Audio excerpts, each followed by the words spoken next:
Hello, everyone. It got quiet, so I think I should start. Good evening, everyone.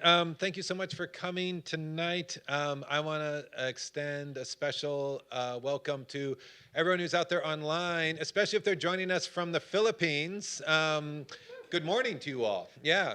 I'm really excited to be hosting two wonderful poets tonight, Linda Harris Dolan and Carissa Natalia Baconguis, the winner of this year's 9 Syllables Press Chapbook Prize, chosen by Torn A Great House. So some of you might know this narrative, but it seems important to recast tonight. Several years ago, Adrie Rose came to the Poetry Center with an idea to start a press on campus that would afford professional practice opportunities for Smith students and provide a platform for systematically excluded voices, including women, BIPOC poets, and trans LGBTQ writers. There is no work that we do at the Poetry Center that I'm more proud of, and I will always be grateful to Adrie, not only because she had the idea for this incredible initiative, but also of the spectacular job she does running the press and serving as its editor. If you haven't yet heard this thrilling news too, under Adrie's leadership, and thanks to a generous gift from the Boutelle-Day Foundation, we're expanding the annual output of 9 Syllables Press to include a debut full-length collection by a woman poet over the age of 40. This prize does not yet exist in this country, but it does now, thanks to Adrie Rose.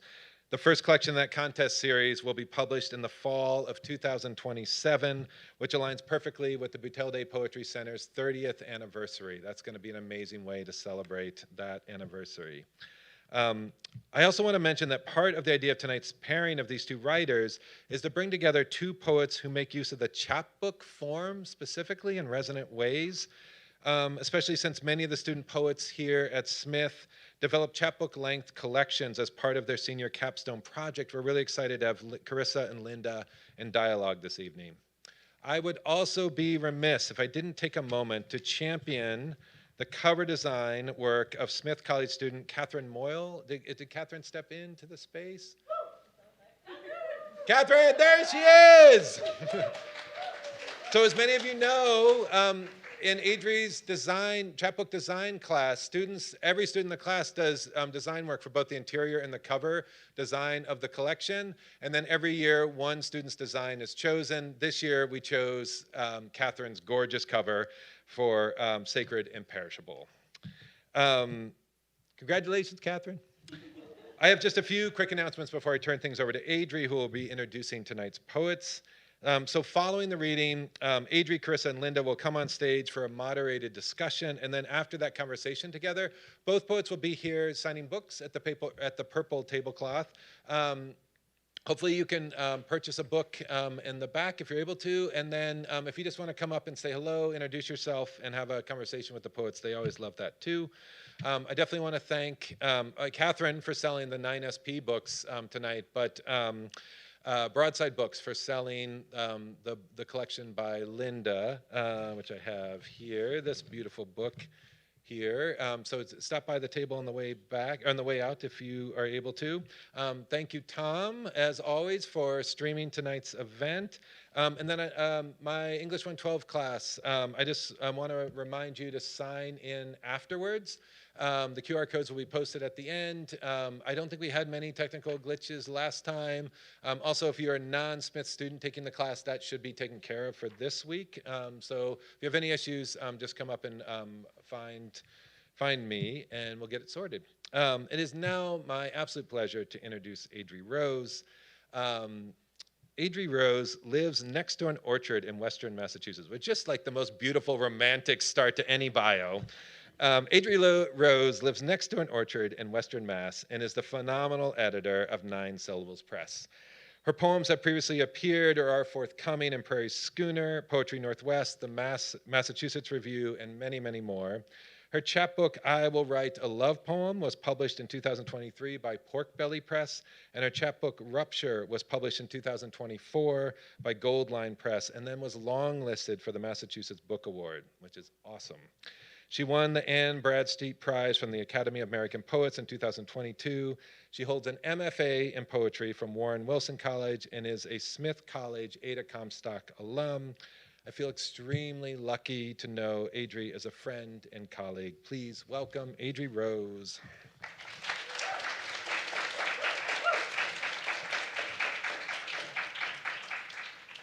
Thank you, Matt. Hi, everyone. It is so wonderful to be here with you to celebrate the book launch of Sacred and Perishable by Carissa, Natalia, Baconguis, the 2024 winner of the 9 Syllables Press Chapbook Contest. It is my delight this evening to introduce both Carissa and Linda. Linda Harris Dolan's debut chapbook, I'm Probably Betraying My Body, braids together the speaker's experiences of navigating a medical diagnosis, questioning and claiming both the sick body and the body beyond sickness, and includes the voices of family members who share the same diagnosis, enacting the entanglement of an inherited health condition in these pages. Her poems are filled with singular embodied details: the tipping risk of riding bareback, my knees buried in his fur, and the peony's cascading fountain of petals. Linda carefully modulates these poems, keeping the reader in the liminal spaces of the hospital, the waiting room, the waiting list for a transplant, in the space between, where, as Uncle Billy says, one or the other is gonna happen pretty soon. Reviewer Eleanor Ball writes that this collection serves as a frank, vulnerable, and dynamic exploration of invisible illness and grief. Linda Harris Dolan is a poet and teaching artist currently based on unceded Canarsie Lenape land in Brooklyn. Linda is a poetry instructor at NYU Langone Medical Center and leads writing sessions with nurses, medical students, caregivers, and pediatric patients. Linda is also assistant poetry editor at Bellevue Literary Review and holds an MFA in poetry from New York University, where she was a StarWorks Creative Writing Fellow. She holds an MA in English and American Literature, focusing on the post-colonial, also from NYU. Linda's poems are published widely, and she is the recipient of fellowship support from the Rona Jaffe Foundation, the Starlight Foundation, and the Ruth Stone House. Sacred and Perishable is the 2024 winner of the 9 Syllables Press Award, selected by Judge Torrin A. Greathouse. This debut collection asks readers, what does it truly mean to have a body? What does it mean to dissect, unearth, and yearn for a different body? Sacred and Perishable follows friends Dion, a medical student, and Carlos, a shapeshifter, as they challenge concepts of time, self, and the other. A story of leaving, returning, and becoming, Sacred and Perishable weaves body horror into a rich narrative of stubbornly thriving queer friendship, Filipino mythology, post-colonial futures, and transformation.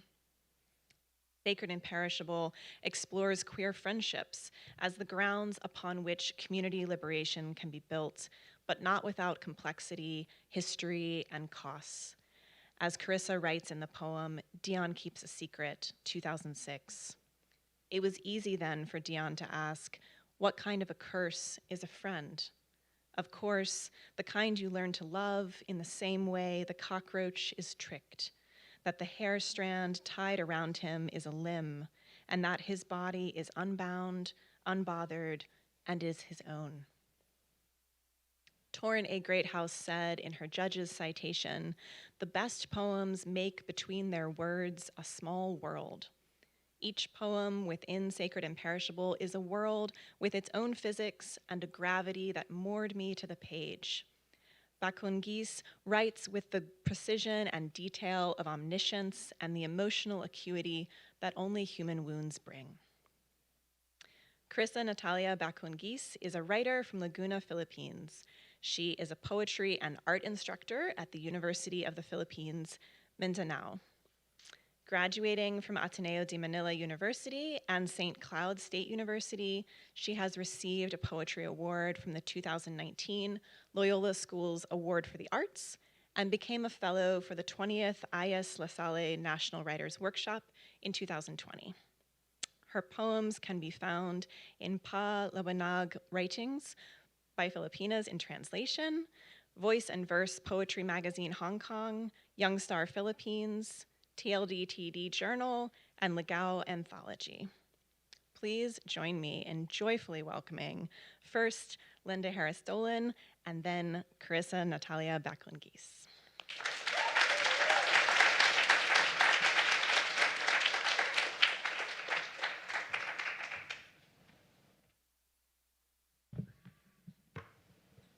Hello.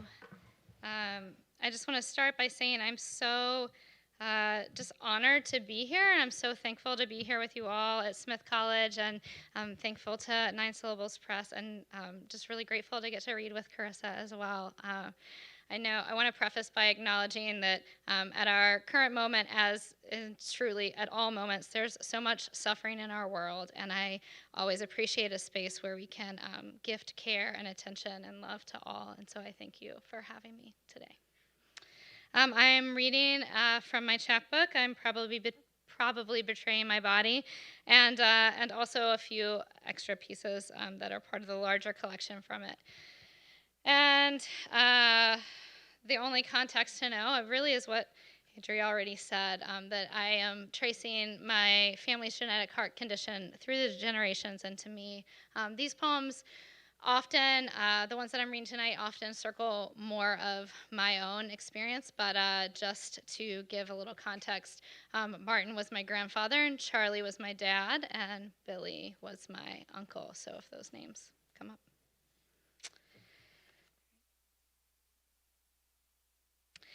Empty in the haven I rent.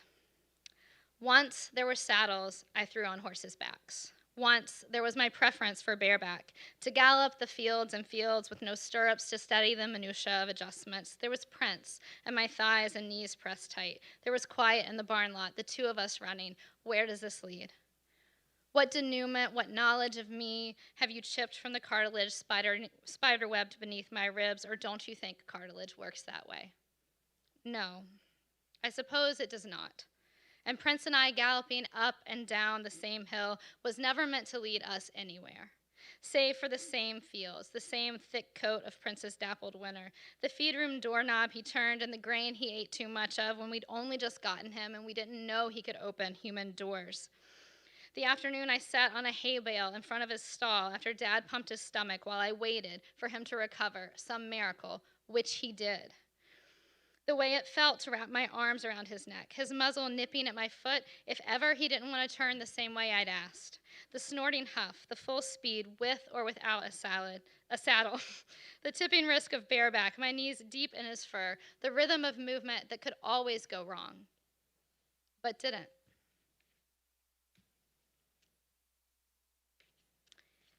Cheat sheet. Fine, but I'll only say it once. I was 9 years old. It was 19 years ago. My dad's heart went into atrial fibrillation. And it wasn't too long before we found out it was this disease called cardiomyopathy, the same thing my dad's dad died of. So my dad was like, damn it. And then his brother got diagnosed.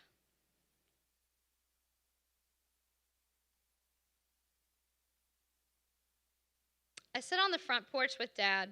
The cicadas are loud, but if there are spiders, I don't notate them, not yet. The outdoor cat keeps jumping on Dad's lap, and I only ask some of my questions. My summer writings are glances at best. I'm too in love with family, too invested in making something okay, but there in digital .wav files, hours of their voices. Dad and I ride horses, and he's taking off barreling across our yard, glancing back at me. His whole face is his smile, his laughter, a John Deere baseball cap perched like flat-billed and high on his forehead, and I'm laughing, galloping after. By the time I'm in grad school, things back home are much, much worse. From a lecture, I write my grad school notes, 2009. Machine, a structure in which you find yourself. You aren't manufacturing language. You find self in it and use it. According to a Google search, if a web is destroyed, Spider recycles it and weaves it anew. When I'm so little I don't know my letters, I get Dad to read me the same books over and over and over and over. I have them memorized. Dad skips a page, then a line, then only a word, and I squeal, "You skipped a spot." Throughout our time, The medicine advances, vaults, some gymnastics. My body, the same body birthed once to me. I was always already losing them, him, me.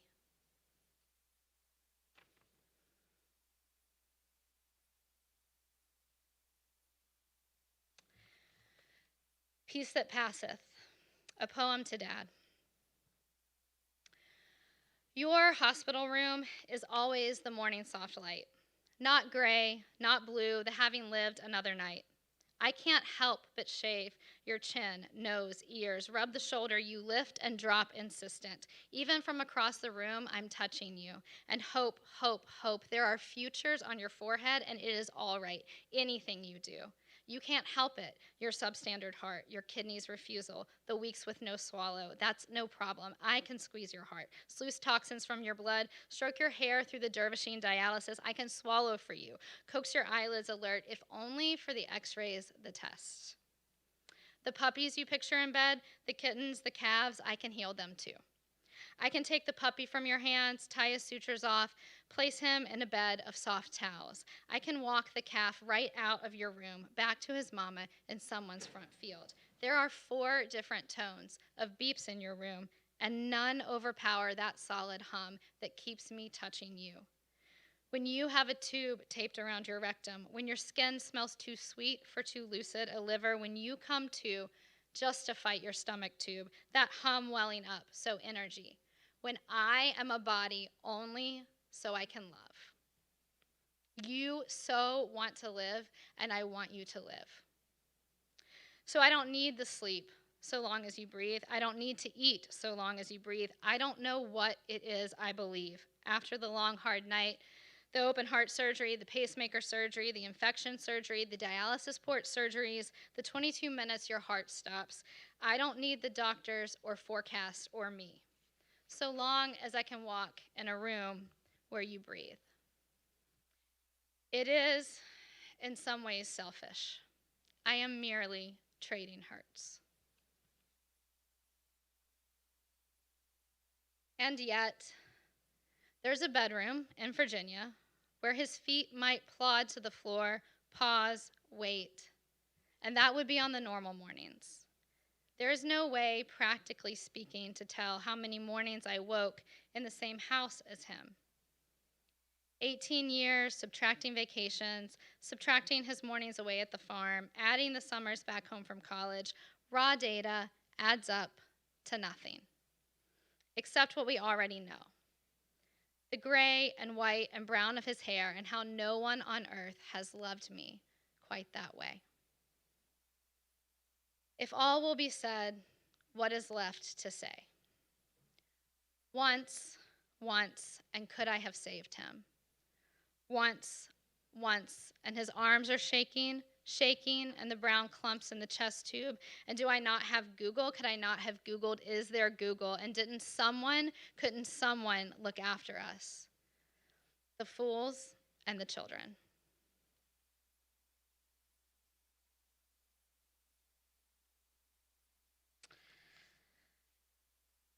People make bad decisions all the time. My body speaks ancient planti, rhizomatic messages and bottles opaque, and I'm not multilingual. I'm more yogi, mystic, early Christian, Gnostic, transfiguration, and crumbling cathedrals of prayers I override with vines of kudzu fear.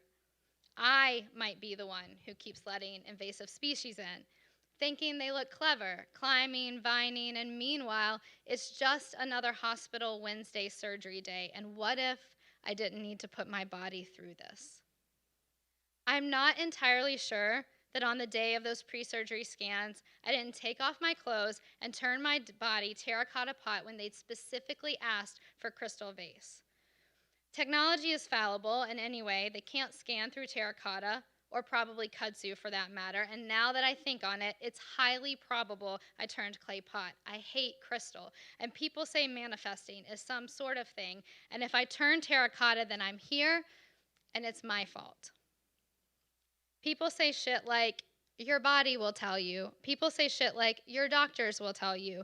But what if I didn't stress enough during that stress test? Shifted that sassafras too slow, oxygenated too deeply, forgot to tell them 12 of my leaves just turned meteor. What if I showed that geranium-hating doctor all my rooms of geranium? And my fiddle leaf fig is just as finicky as everyone says my trees are, but here I am, hubris enough to have hauled 7 feet of it home and from Midtown in a taxi. I'm giving it morning smoothies, low salt, sunshine, bike rides, and here it is, dropping leaves, sprouting new ones. I don't know what it means, and I'm probably betraying my body.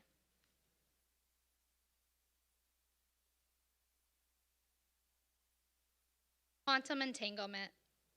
Quote, there could be one particle of you right now entangled with a person that you just passed on the street. NPR Invisibilia, January 30th, 2015. Sunday afternoon, I get the text and cannot read it. Tuesday afternoon, I sit in corners on the phone. This year, I have surgery. Cousin K has surgery. Cousin H has the surgery that sent Dad. This is a bad plot. I would tell my students to be more original. The doctors say we are each different people. But listen, I never believed them.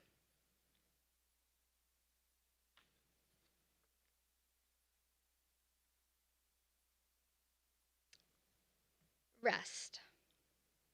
Spelled with a W, W-R-E-S-T. Instead, I tell God, fine, you stay over there, you sit on that couch, I'll sit in this chair, don't leave, don't talk to me. That I say, anyway, I don't buy it. I don't buy that you couldn't have done so much better if you made the whole world. I think it's a shitty plan. I say, fine, so it's a shitty plan and the whole world sucks. At least I have our heart disease too. At least I'm not the only one without it. At least you have some messed up sense of justice. And I know my pain is only one small pain amongst all the great big pains happening everywhere all the time to all such precious people, which is exactly the problem. All such precious people. And I've been asking you to do something for a really long time. And don't talk to me, just so you can ask me to do more shit for you. My whole life, taking care of sick people. And I do not want to write what I can only write because he's dead. I do not want to live where I can only live because he's dead. I won't say, this is in any way okay.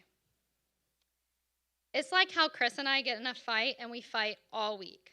And then he wakes up at 7 a.m. on the morning of our party and cleans the apartment and vacuums the floor and greets the guests. And I'm glad, thankful, grateful, but that doesn't mean I wasn't alone. So thanks, God, for grad school, the apartment, and nearby yoga studio, but I don't need a partner just to vacuum my floors. I don't need a God just to vacuum my floors. Also, why doesn't anyone see that being grateful makes it worse? I want to be mad and say that God left us. I'd rather he leave us than treat us like this. I'd rather he just be asleep. Grad School Notes 2009. To be comfy in the universe is to lie like a corpse.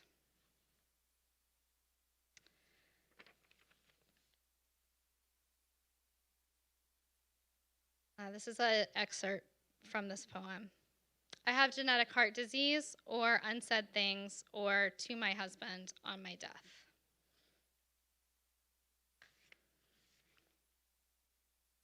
You'll always take it too lightly. You'll always worry too much. You'll scrunch up your teared up face and do stupid things like pet my hair. You'll try and make me stay. Either way, don't you think you ought to let me? And who cares about the end? Who cares about grandkids, and it could be years, and the medical industry and the newest technology, and who knows what they'll have in 20 years. I don't get denial. I don't get your hope. I get medicines. I get chest pains. I get 30 years old, and all my mornings I'm taking my blood pressure, heart rate, and weight. I get pills to make me pee off all your burgers, salt retained. I get asking all the waiters for no added salt. It's not the same as you losing 5 pounds. It's the same, not the same, as you trying to eat healthy and you, always you, saying, can't we just get pizza? And sure, fine, I want a salty slice of pizza. Don't you think it seems little to me too? But then I wake up 5 pounds heavy, take the pills to pee it off, and pee and pee and pee and pee in meetings, in class. I get doctors and always call the doctor on my fucking to-do list. I get a subcutaneous implanted defibrillator that could shock me anytime. So I stay 6 to 12 inches, 6 to 12 feet from magnets, power saws, remote control cars, metal detectors, arc welders, cell phones, any headphones, CB radios, jumper cables, radiation, people get cancer, car engines, truck engines, golf cart engines, weed whackers, wireless routers, e-readers, home speakers, hair dryers, leaf blowers, power drills, handheld back massagers, video game controllers, electronic body fat scales, amusement parks electrolysis, electric fence. And means they'll crack me open in 5 years to replace it. And leaves exactly 3 scars on my chest and ribs, and juts from my left side, Altoid can-sized, and makes it impossible to find an only somewhat painful bra. I get blood work. I get EKGs. I get them telling me caffeine is good, caffeine is bad, running's good, too fast is bad. And just because the bodies of your father and your uncle and your cousins and your sister, I get appointments and appointments where always there's something. I get nurses who say, there's nothing really that wrong, and it's just your heart rate is only, and does it usually go so low?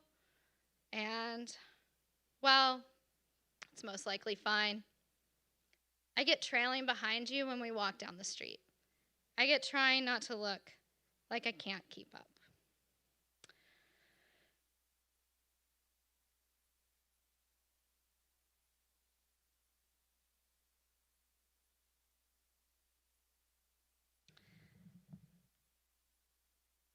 Grief doesn't dissipate.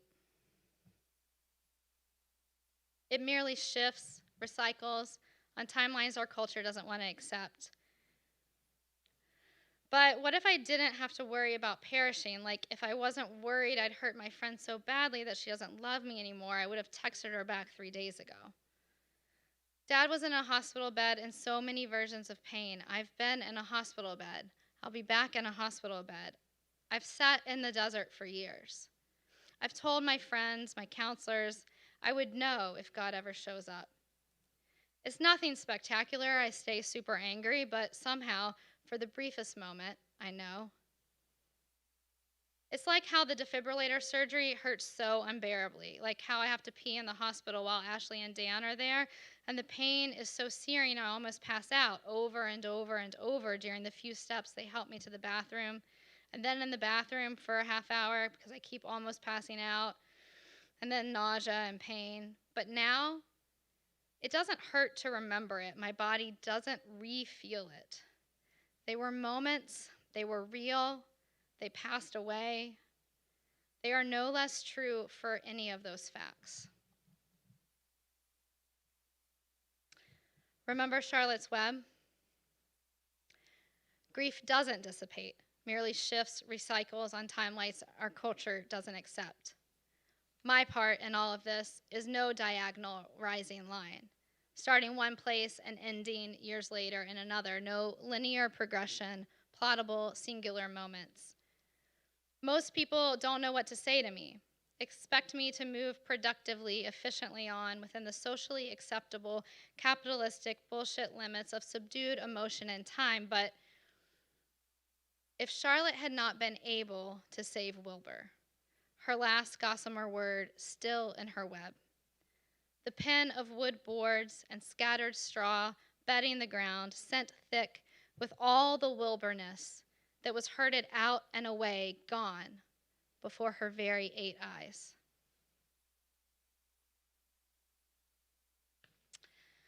Let go. There's a picture of me, a little girl, wearing a bikini with pinks and greens and yellows, standing calf deep in the waves, arms stretched to either side, facing away out to sea. When they tell me I should consider a defibrillator, I don't answer my texts or calls for a month, and I don't tell anyone but Chris. If Dad were alive, I would call him, and he would talk to doctors and doctors that very night. I don't want to tell anyone. I want to make the decision in some part myself. How could I tell them I might keel over dead, then not get the device? How to weigh the risks. Some possible sudden death, some 1 to 3% annual chance, some possible VEBI. These surgeries, these risks. At the beach, my sister listens, says, you know what Dad would say, get the damn thing. Or don't, I'll come see you at Okies, the funeral home. Or, do whatever you want. If it were me and my body, I'd get the damn thing. I am mad that everybody asks about kids, that the question of my body and its safety lies inseparable from the children I may, or more likely may not carry, that my life with a potential future child womb becomes instantly more valuable. What could I have wanted? What can you expect? A pregnant body is a body in duress. A woman dropping dead at home alone is categorically different than a woman dropping dead at home alone with an infant. A pregnant heart is a heart at higher risk. Chris does not devalue my body, and yet he does. And most everyone who loves me loves the same. Chris says it doesn't change it for me, but I cannot tell you what you're wanting to hear. I can't say I wouldn't become more worried. I stand in the waves, and it feels like my arms are raised wide. I want to go parasailing, but no one will go with me, and everyone says it isn't that great anyway. I want to surf, I want yoga, I want to run and feel my body pushed against some limit, some sweat. I can't blame the others for not separating the question, but I can. I can separate myself out. Years of sitting on the couch, all this grief, the ocean, the waves. Risk infection, risk the surgery, risk malfunctions, risk the shocks. The ocean, the waves. Thank you.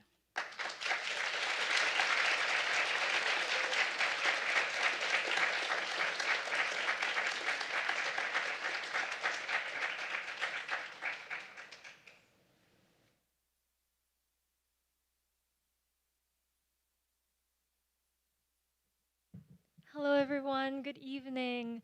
Linda, that was wonderful. I'm so honored to read after you. So, hello, I'm Carissa Baconguis. I'm so happy and so thrilled to read here for Smith College. And I would like to thank Adrie and the rest of the team, including the students, to help make this real for me. And it still hasn't like really settled in that it's me. Like, um, so here in the Philippines, good morning. Thank you so much for joining. I really appreciate it. Thank you to my friends who I most likely bothered to go like, please wake up early so you can watch me read. And thank you so much for coming. This book, I sometimes, maybe because I wrote it, I can get kind of insecure about it. I go like, yeah, it's my weird little manuscript, my weird little book that's very dear to me. And I guess it's very kind of surprising to me that it's something that you can find very dear too. Like, thank you for taking such a chance in my poetry and for letting it be something that could be dear to you as well, or have it even touch your hearts a little bit. So I'll be reading from the book as much as I can, and yeah, I'm so excited to be here. Okay. So I'll start with Diane and the Revelation of Carlos, 2005. Such is their weight upon the grass, body as imprint as ecosystem. It is 5 p.m. and all the days enter transformation, which means children sip plastic bags filled with soda, disobeying all their school diets with styrofoam filled with instant noodles. Diane buys one shiny sunny side up egg, while Carlos teaches her to sprinkle the extra powder like garnish. What bliss to exist somewhere else before the jeepneys come to take them back. Is transformation what it is then, when Carlos beside her tells the story of how butterflies must never be lonely, for they eat what they once were? No, not eat, he corrects, delicate finger upon delicate collarbone. Higop, more like an inhale, a gulp, passing through the tongue so quickly, blink and you'll miss it in the throat. Do you want to know a secret? The sun kisses their tangerine-drenched faces as a goodbye. Carlos's finger dips into the white fabric of his boy uniform. And Dian, though she does not know this word yet, considers ruination. Feel this, he says, cool as a pig who asks the butcher. She takes his breast, and it is full, and she retracts as if on fire, no, as if burned. Dian wonders if the caterpillar can taste the moment of its own rupture, the aftertaste of its previous skin. That day, Carlos, sun-smothered, transformed into a girl in the night. Dian's hands suddenly cannot grip, and the soda spills onto her skirt and stains even her socks. Dian keeps a secret, 2006. Dian is special in that way. In class, when Carlos asks for a 1/4 sheet, she folds the paper before she tears it, as if it is a secret and the sight of a jagged rip is a punishment for the unprepared seatward taker. In the sari-sari store, when Carlos stabs the juice pack bottom up, Dian circles the designated hole meant to be punctured. In church, when Carlos takes the other's hand in his, Dian wipes her hand on her thigh. While Carlos plays futsal in the sun, Dian stays in the shade and covers her light where the light dares to brown her. It is because you are going to be careful, and you are going to be successful, and you are going to be so much of both of these until you die. This is what he says, the he who is a she, the she that has been revealed. And so Carlos is a shapeshifter, some kind of alien, but he holds Dian's hand as if she had always been so familiar. And so you will be the only one to keep the secret, for now I curse you with the burden of myself. It was easy then for Dian to ask, what kind of curse is a friend? Of course, the kind you learn to love, in the same way the cockroach is tricked, that the hair strand tied around him is a limb, and that his body is unbound, unbothered, and is his own. Dian receives a text, 2017. And so the jeepney costs 9 pesos now, and Dian dreams of 1,000 moths. In the dream, she is back in Cotabato, and there is night sky after night sky after night sky. All at once, her limbs outstretch as if to say, you've never been whole, silly, then burst into insects, all strangers to one another. If not for the light they were determined to follow. And what is Dian's body, if not a warm glow of this? Dian wakes in the afternoon due to the hospital night shift. She scrubs her hands from the scent of loose change passed on and on. At night, she is illuminated by fluorescent bulbs and the streetlight buzzing. The soft glow of her phone dilates her pupils. The text reads, Dian, it's Carlos. I'm sorry we haven't spoken in so long. Let's catch up. I've made it to Manila. And as she grips her phone, she wonders which part of her life truly unravels or shatters, if the act of shattering had wings. Dian receives the scholarship 2007. Or a lesson. The classic creation myths, lovers and brothers and monsters. When the god Apolaki stabs goddess Mayari's eyes, and only in the violence does he remember she is his sister, and that he loves her. When the goddess Aluncina realizes that her creations mean she must destroy her lover's work, she leaves him. No matter how you see it, even the earth is a love story, with no happy ending, only beginnings and beginnings. Anagolay, Even what is lost deserves a god or even a daughter. Each fruit once born from dead lovers, even the savage had fairy tales. When Diane received the scholarship to Manila, it was the myth of Diane and Carlos, only children attempting to escape the narrative, not knowing their bodies are ready to love and doomed to love. Diane is leaving Carlos, which is to say, she'll see him everywhere, even her soup. Carlos, 2017. I always believed that for medics, the practice of empathy means to never name the rat. I once dreamt of Diane, like I always do. She was hysterical in her apartment. I've never been there. In front of the mirror, bashing her sweet head against the glass, so I came up behind her and took her into an embrace, my hands on her belly button. And I pressed so hard, and I had nails in this dream, so I ripped her open. And there was nothing, no intestines, no organs, no bloodshed, just some crying girl, and now some wound. And it was so funny to me, I just laughed. Her body was a filthy mouth. We are both young and old, and then too young and not old enough. I tried to measure the walls, count all the hollow ribs, and then I stepped into the cavity of her and put her on swiftly like my favorite dress, my dearest white dress. Portrait of Diane meeting Carlos after 10 years, Part 1, 2017. Up close, there are pores, moles where she left them, a stray nose hair brushed away quickly, using the shot glass reflection. Yellow light flickers. The whole bar smells like Cubao. Carlos says, "You look like you've seen a ghost." And Diane says, "Well, did you learn anything being in that form?"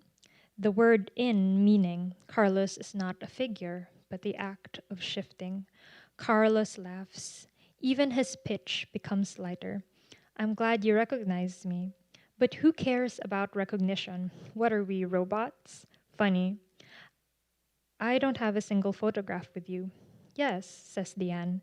"Sometimes I think I made you up." "I'm real, though. As real as this fucking light bulb. Jesus, it's about to spark us like this. You would think this whole bar is a safety hazard. One spilled beer, and boom. His hair, a different gravity. "What are you doing here, Carlos? What?" he asks. "Did you think my life ended when you left?" He's always been the cheeky kind. "Dian, what do you think my life is like? What life should I be living?" Trick question for Diane. Carlos has always been a knife. Did you choose that life? Which means, are you living in the body of a woman or as a man? Do you want to be pregnant or just married? Diane likes Carlos for his jagged edges, and she always tucks her knives deep in her kitchen drawers. She's careful, and he's some kind of artist, she guesses. "Diane, I think medical school suits you. I can see it the way everyone can." He holds up his hand, a puppet motion. "You be the doctor, I think. I'll be the body you gaze upon, trying to figure out how to save a life, I suppose. I've always wanted to pick you apart, so now you can do the same. But you'll never save me the way you saved yourself." He laughs. "Carlos, what do you mean by that?" A sigh. "I mean, for shapeshifters, our only monuments are imagined from others who love us. Anyway, you wish you made me up. Unlike fairy tales, I looked for you. I chose to haunt you. No need to compare mythologies. I found you in your unlovable hands." Portrait of Carlos meeting Diane after 10 years, Part 2, 2017. A bar of women on top of men, and men on top of other women. Carlos and Diane sit in the secret position of woman and man divided by the light, a fluorescence displaced between two countries of quiet want. They sit close enough to become it and burn even the DJ. Diane in Manila, 2007. Diane's mother is pregnant again, her belly pixelated and bulging on Skype. If Diane studies a little harder, Maybe she can see her again. Diane has a good understanding of language, which means she doesn't struggle saying chocolate or nakakapagpabagabag. Diane's mother is pregnant again, which means something in her mother will live a better life than Diane, one without stuttering or a decade of hard, incessant rain. How stupid to leave with the goal of affording to come back. But Diane is only a girl in Manila, and her mother is only an older girl in Dubai, and all girls need to leave their homes to prove they are worth having. Diane grazes her hand against the PC screen and imagines she feels it kick. Was she like that too? Begging to come out or be known by whoever was brave enough to imagine what future would save her mother's marriage with the palm of their hand, like her mother, grabbing fate by the reins, running head fast wearing her sundress of a wedding gown, where even the rain does not apologize for falling. Would Diane be like that too? Smelling roses when all she's ever known was the stench of sampaguita filling her fingers and the walls of the fence of the churchyard, thinking it was worth it, really worth it, and happy to do it again. Diane witnesses the Mandaluyong television stall, 2017. Carlos is dead. And yet, the woman's face in the television means there is no Carlos as Carlos. There is only a woman slaughtered, her face untouched, unknown. She lays unbothered, rejoiced hair pooling into saltwater pearls. Each sail TV playing the same news. A woman with a body carved as if to study if the rawness of her meat was worth the study. It's all medicinal, you see. The bean of the kidney, the sponge of the lung, each organ where it should be, right? But the poetry of her face is where the camera follows, sun-kissed features scorched in daylight. Diane against 1,000 half-price television screens, the newscasters in awe. Like a siren out of water, Maria Makiling reimagined, the late muse of Amorsolo, a bouquet of calla lilies, an abaca basket of fruit. But to Diane, it was Carlos, her friend, her stupid friend. Carlos as Orpheus, 2007. It is a lie to say one would not be compelled to turn. There she was, wondering why I would not see her, really see her, just before the glow of the flame. See how even breathing itself can be choreographed? The exquisite torture of wanting you to see me lose you. Diane and the Anatomical Venus, Part 1, 2017. She waited for his body to stiffen, or for his fingers to blacken, or for the rats to enter through his orifices. But Carlos looked younger in his sleep, like that time Diane flicked his napping forehead when the rare buggy drove by. She waited for the flies to eat his sweat, his skin to sag and gray, his eyeballs to explode and melt into thick swimming pools or clear snot, like when he cried when tripping over a takraw ball. Maybe for him to grow mold, grow fungus or new undiscovered life forms. Once, Diane's mother scolded her for falling off a kalachuchi tree, saying, "Yawa, look what you did to your elbow," even before she understood what it meant to scar.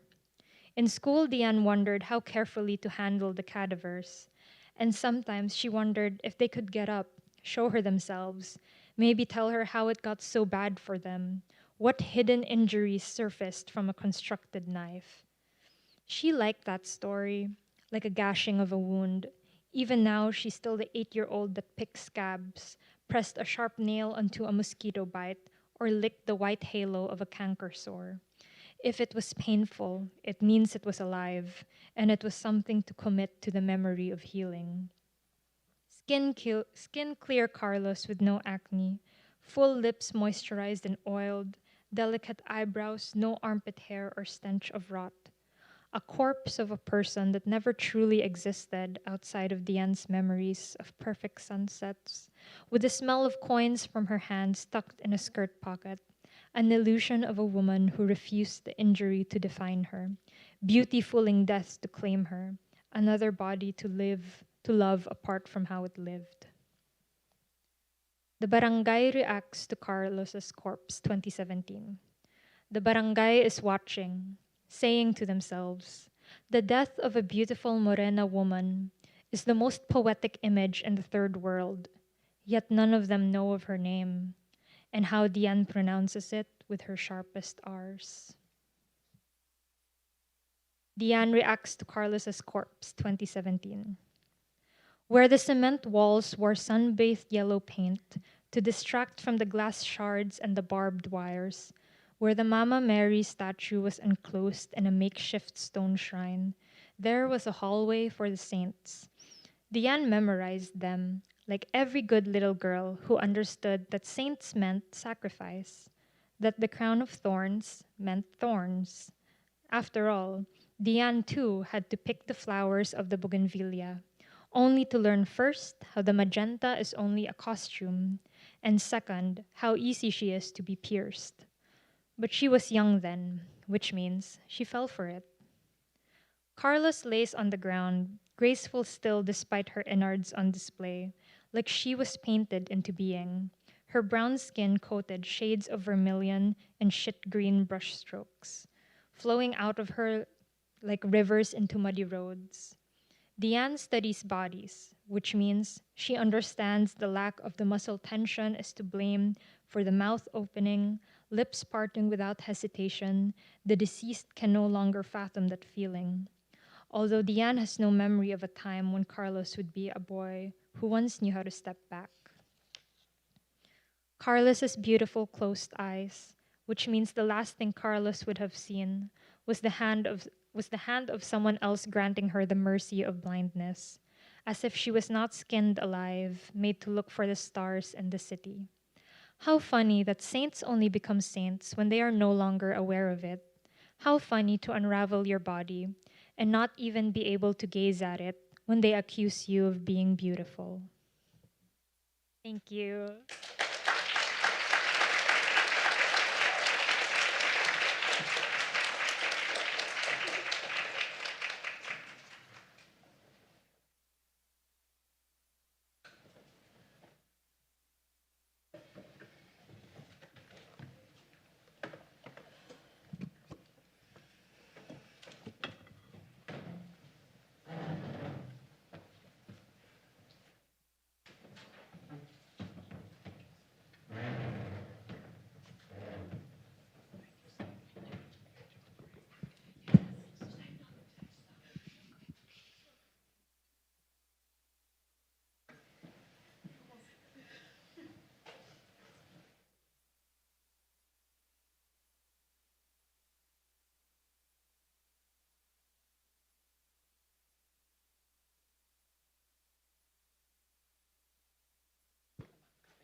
Okay, lovely. Can we just have one more round of applause for both Linda and Carissa, please?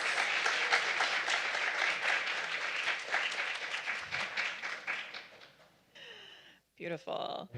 All right, so we're going to have just a couple questions here, and then I just want to remind everyone that both Carissa and Linda will be here at the table with the purple tablecloth to sign books or just say hello, come up and chat, even if you don't have a book to be signed.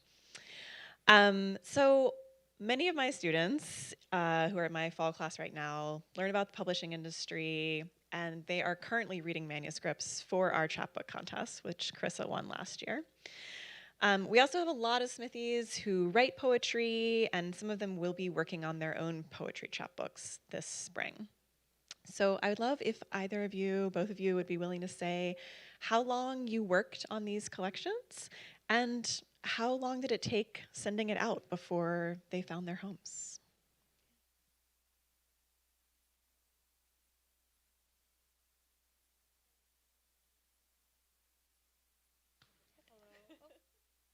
Hello. Okay. Hello. So Sacred and Perishable took years to write. And when I say years to write, I don't even mean just the act of writing itself. I think when I first conceptualized it, it was just a little note, and I had like a little prototype sticky note where I was like shape shifting, like that's something that I really want to write about. And later, I was working in publishing at the time, and I was working on a few horror manuscripts, and I was really, really inspired by the genre. And I put it on the sticky note of shapeshifting, comma, horror, question mark. So even for me, that act of conceptualization, that act of just like thinking of reading works that could inspire the work is part of the writing process.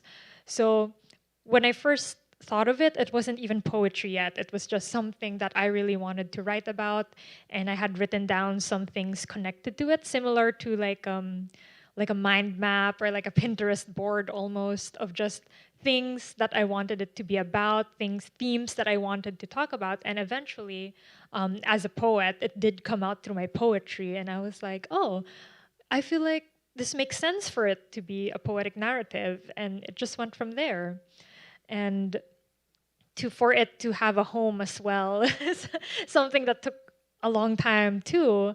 While I was submitting Sacred and Perishable, I also had other manuscripts that I was submitting with it.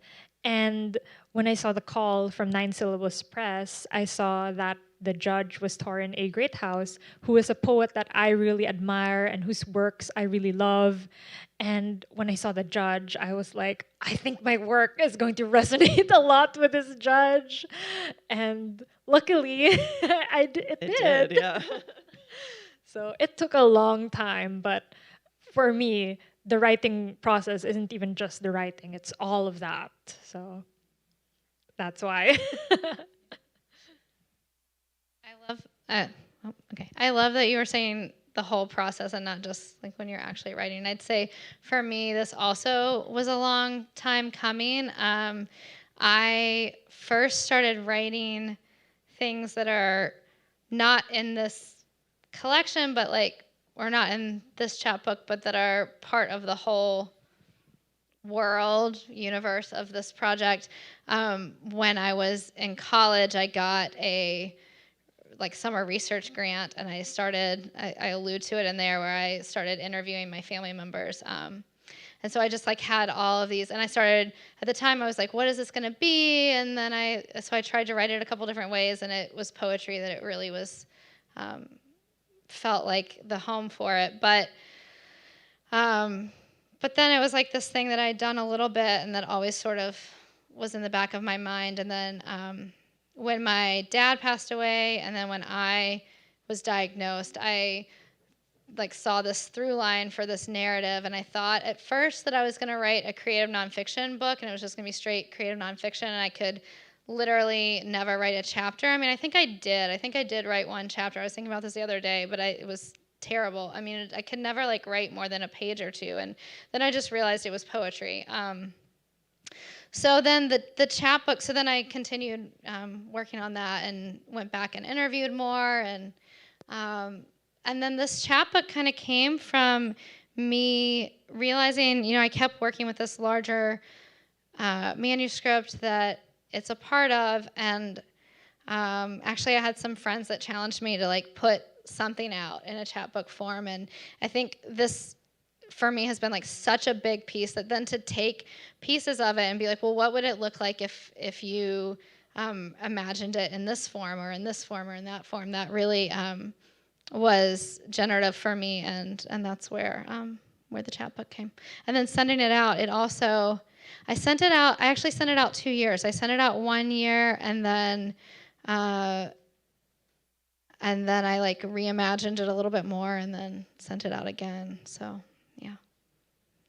Yay for friends telling us to put things out in the world. And I love that both of you knew that you wanted to write about something, like you had an idea and sort of a generative force, and then at some point realized that it was poetry, but that it didn't necessarily start out as poetry. I think that's really fascinating.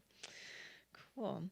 So, Linda, you talk on your website about being particularly interested in poetry that arises from our individual and communal vernaculars. And that one of the things you do with your students is that you help them find the poetry that's within their everyday voices and cadences.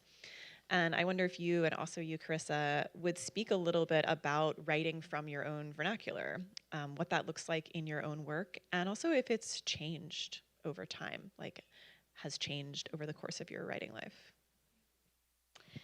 Yeah, I think I'm really interested in the ways that we try to talk about things and the ways we dance around it, the things we do say, the things we maybe don't say, or the ways we try to find a way to articulate our experiences. And so in that way, I'm really interested in just the everyday like attempts at finding a way to articulate something.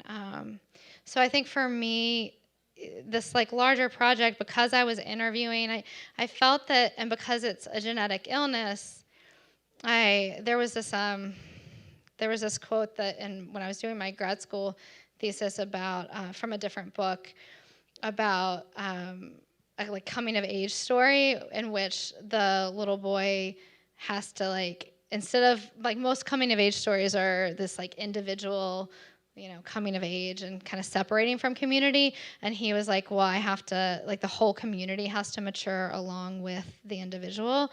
And so that really resonated with me in this way that I felt like my experience of grief and my experience of illness was so tied within this larger narrative of and these voices. And I early on like realized I was doing all this recording.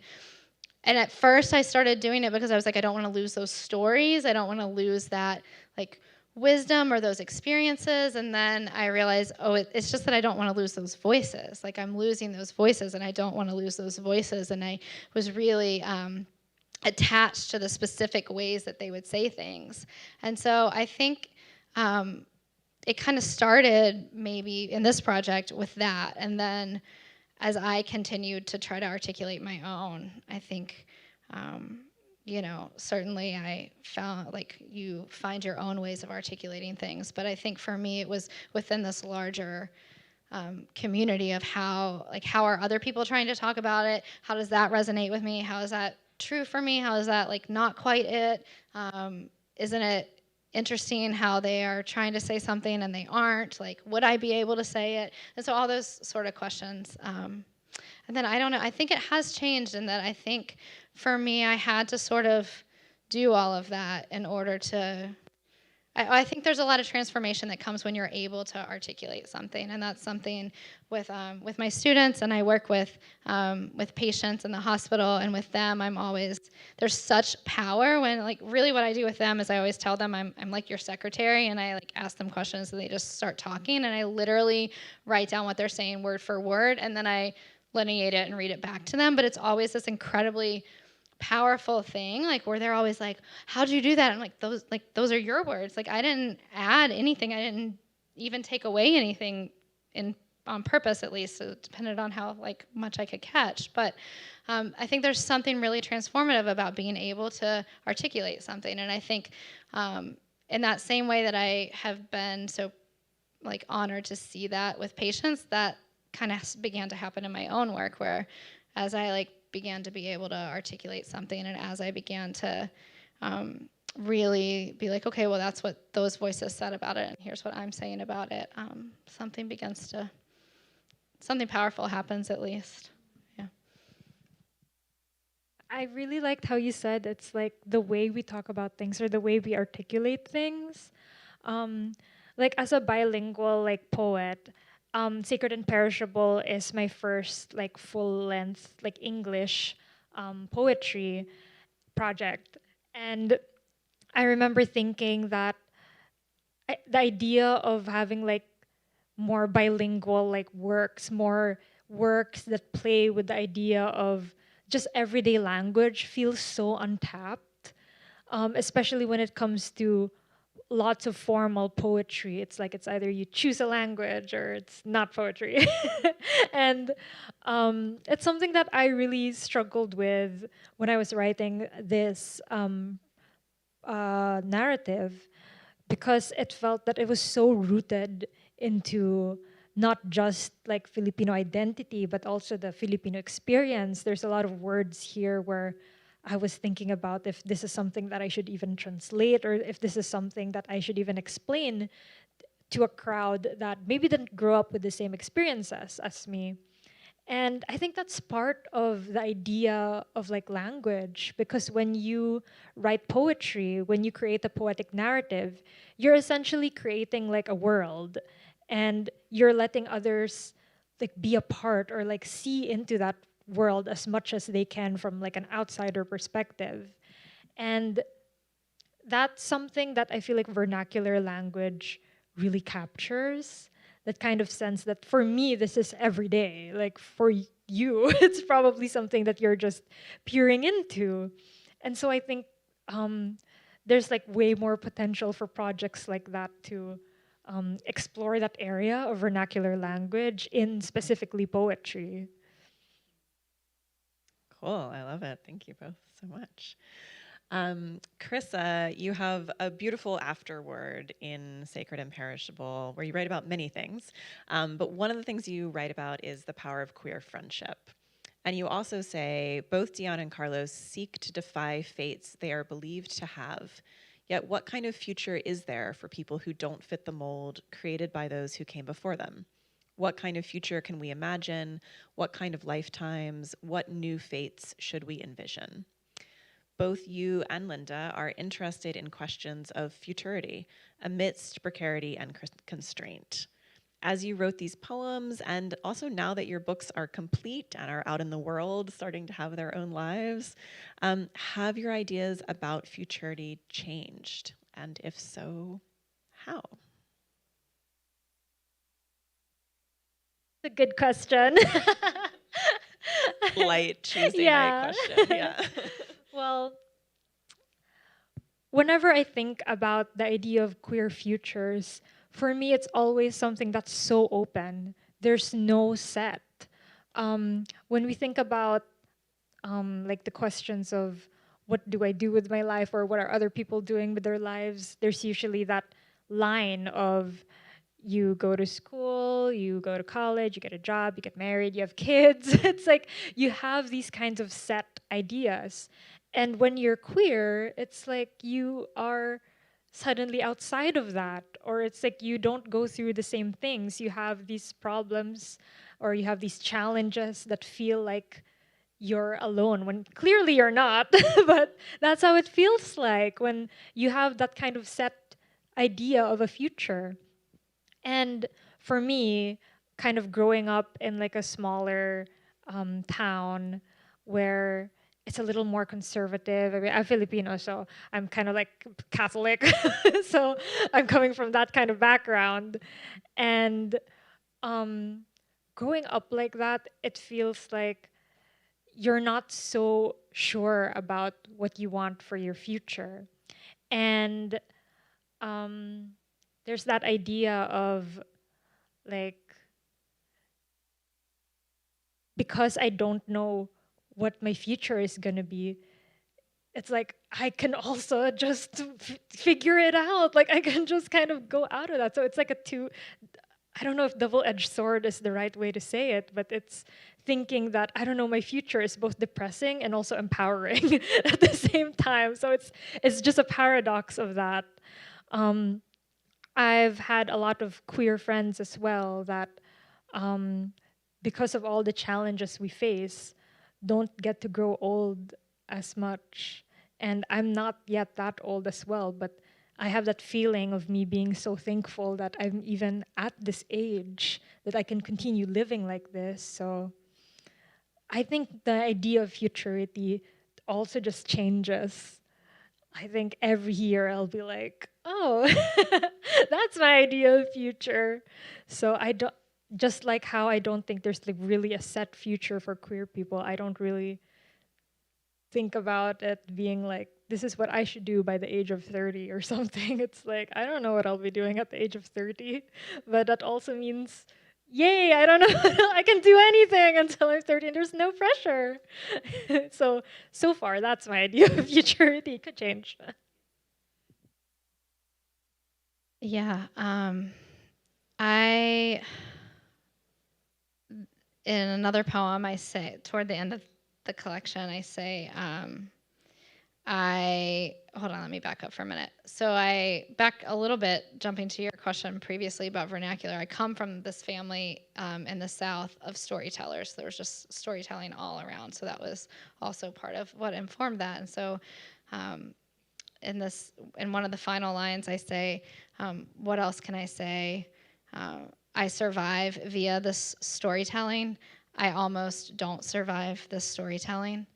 And I think for me, the idea of future was certainly was something I was really struggling with throughout the whole collection, and struggling with, that there was maybe this imagined / partially real past that was partially experienced and partially something you just longed for and imagined in the past that had slipped away, and that, so what does that mean for, or maybe also this imagined view of the future that was not ever going to be possible. And so what does that mean for the present or the future, and what does that mean for being in a family and in a body that is not the way that you would want it to be. And it's funny, so I talked to my uncle a lot during all of this. My uncle had a heart transplant, and then my father passed away, and so I was talking to my uncle pretty constantly, like through my grief. And at one point he said something to me like, as we were processing, and he was like, well, how do you come to accept that your body is never going to be what you as a little girl thought your body was going to fly through life? And I was like, that's not it. Like, I never like really believed my body was just going to fly through life and everything was going to be fine, because I didn't. I really didn't.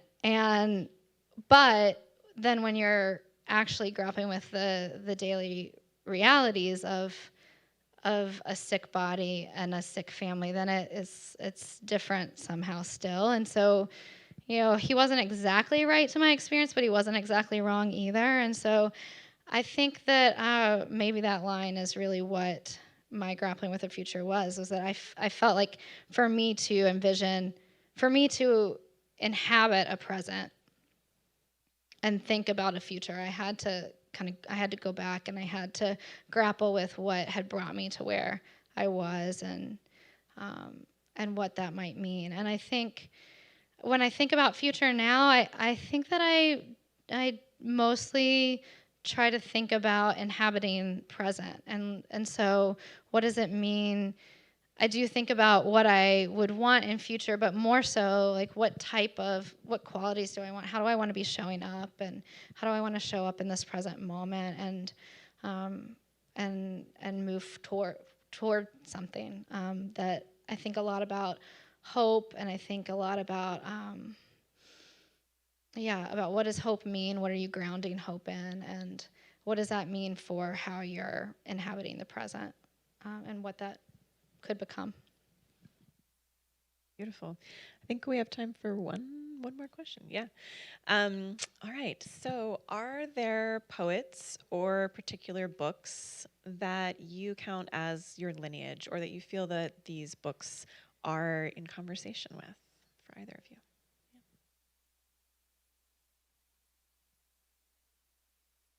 Definitely Torinate Greathouse. Yeah. Definitely Torinate Greathouse. She has this work called Mouth of a Wound. Wound from the Mouth of a Wound. Yeah. It's amazing. Like, I wish I wrote that. Like, when I was reading it, I was so jealous. So oh yeah, we are all jealous of it. That, yeah. Definitely that one. And I do quote Franny Chue. Hope I'm pronouncing that right. Franny Chue's Soft Science. I think it was such a wonderful book. I was so inspired by it. She also talks about the body, but in like a more like cyborg sense, and I was so fascinated by it. Oh, there's another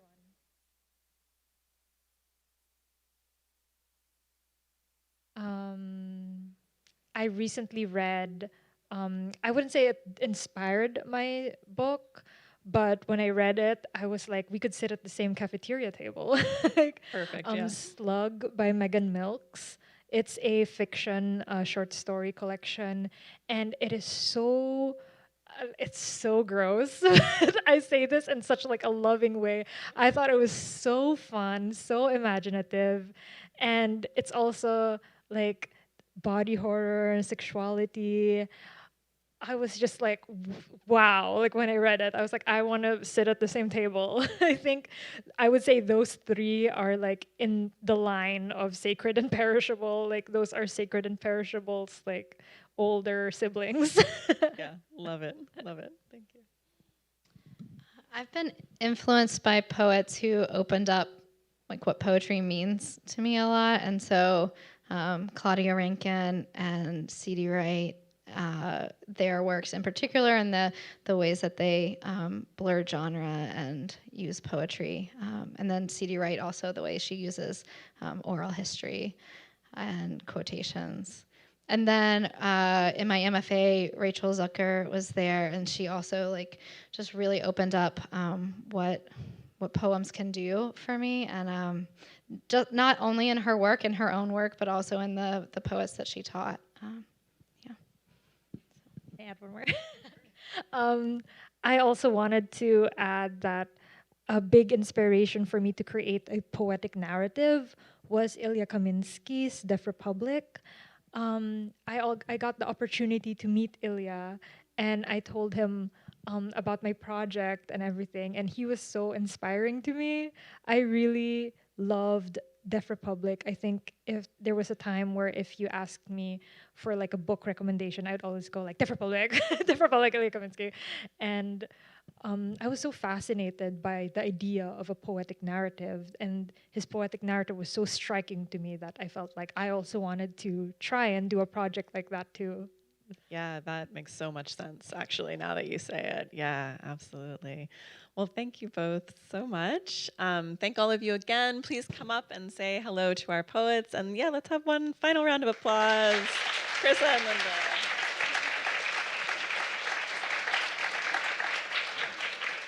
And if you're a student in my class, come say hello to me so that I know you were here.